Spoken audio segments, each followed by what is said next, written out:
Lutuin na po natin ang ating ampalaya na tinanim. Yan po ang ating ampalaya. Lutuin lang natin. Una, ilagay ko muna ang itlog. Yan.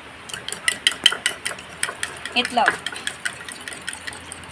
Ilagay ko ang itlog sa kawali.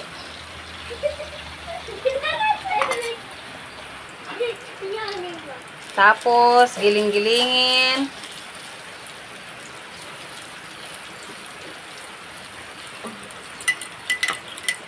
At, more egg.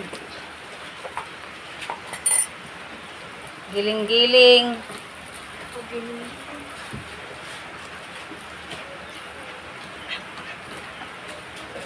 Pagkatapos, ilunod po natin ang ating ampalaya, ang pabida natin ngayong gabi, ampalaya, ang tinanim natin. Marami. Marami po iyan. Shake. Shake po natin, shake.